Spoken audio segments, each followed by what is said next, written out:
So, one thing that we have seen, in for all the bullshit that comes from Robert F. Kennedy, uh, he tells a lot of truths.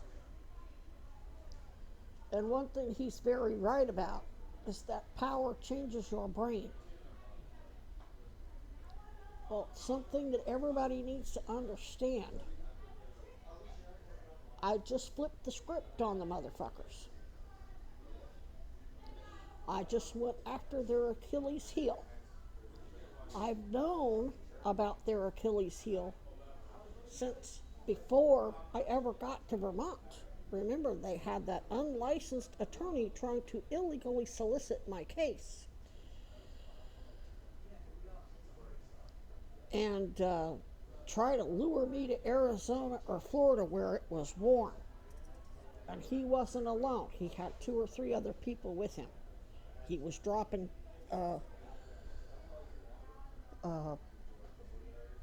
Tish James's name. Oh no, she's real nice. She's not part of it. Well, why is she sending you here to lure me the fuck out of the state? Take to states where I'm going to get killed. So anyway, back to my point.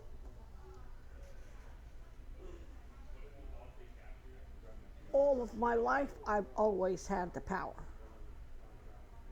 I've got stacks and stacks of video of cops and politicians from both sides of the aisle, judges, doctors, nurses, a lot of people committing a lot of really heinous crimes and then murdering sometimes entire families.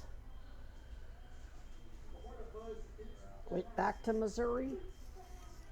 My people, I've got to be careful as to not reveal who they were. Let's just say we got the copies and I got it back to Florida. That's why you saw me going back and forth, back and forth.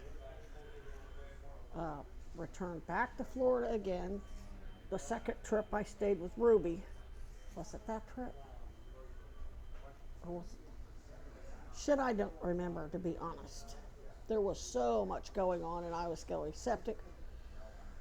Well, what I mean is, I know that I delivered recordings for them, for my AA team to put on to whatever format. I don't know whether he put it on flash drives or SD cards. I would imagine flash drives. Now we're talking about somebody who knows what they're doing. I was not that technically proficient.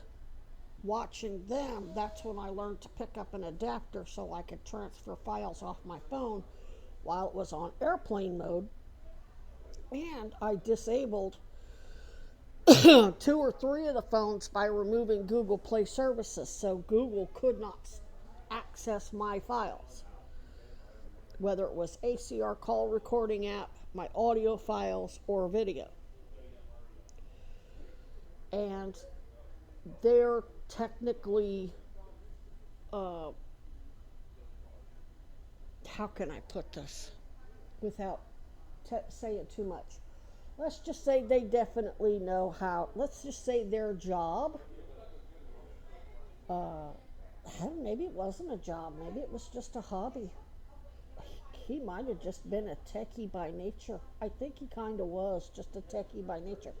But he knew how to digitally reformat and take VHS and 8mm video and transfer it into a digital format so you don't have to have a VCR to watch the shit. I could have uploaded that at any time. I could have blackmailed people with that at any time.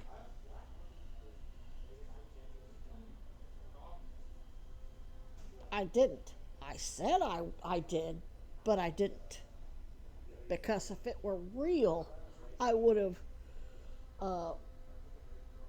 uploaded a taste of what was on that to sending a warning shot.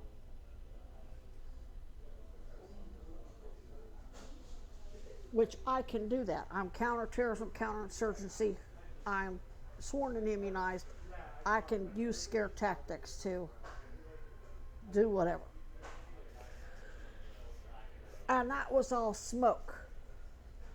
That made me look, oh, how can I say it? It was just part of the facade that I was putting on. It was part of my Trojan horse.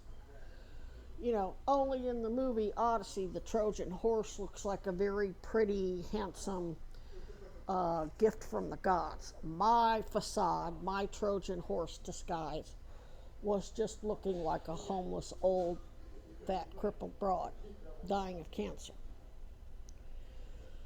And even though they knew better, they knew I was invited to join the Men's Association. They knew they were stealing my technologies and pawning it off as their own, making movies, having fake authors write fake books. Probably some shill that probably was a writer, but I don't think Lee Childs cooked that shit up on his own about Jack Reacher. I could be wrong, but I doubt it. So, point is, I'm not interested in, if you're concerned about me abusing my power once you decide to go public with the case, and I'm doing interviews on podcasts or whatever.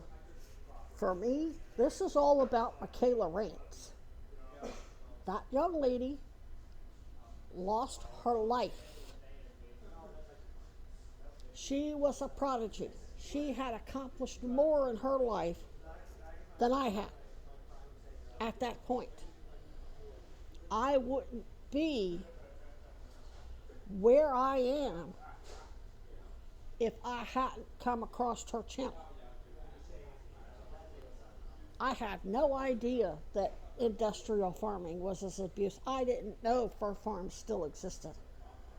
I thought PETA had everything under control. If there was any abusive situation going on somewhere, they crushed it right away. That's how I fantasize.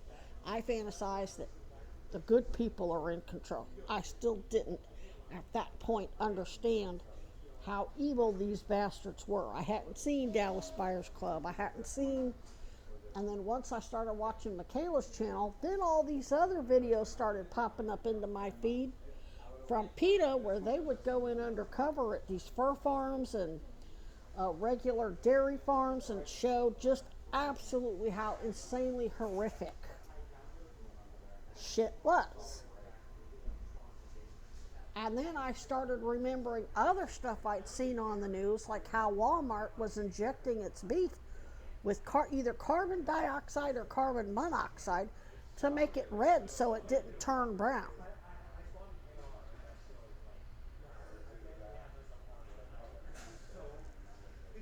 And I remember Faye's father was very wealthy at one point. He got that way from farming. He did it the old-fashioned way. He loved his animals. Well, the industrial farms were putting him out of business. And so he would visit them to see what they were doing so he could keep up. And he said they were injecting the animals full of steroids.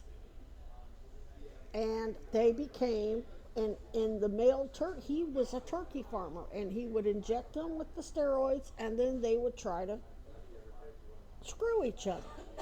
And it was very violent. They would get scratched up and harmed, and then he would have to pay for the vet costs, which he was a compassionate person. He would do that. What do you think is happening at these fucking farms that just let them kill each other? So then everything started to make sense. Anyway, the rest of my life, whatever I have left, is going to be to carry out what I think Michaela Raines' legacy should bring about, which means the end of rabies, the end of roundworms.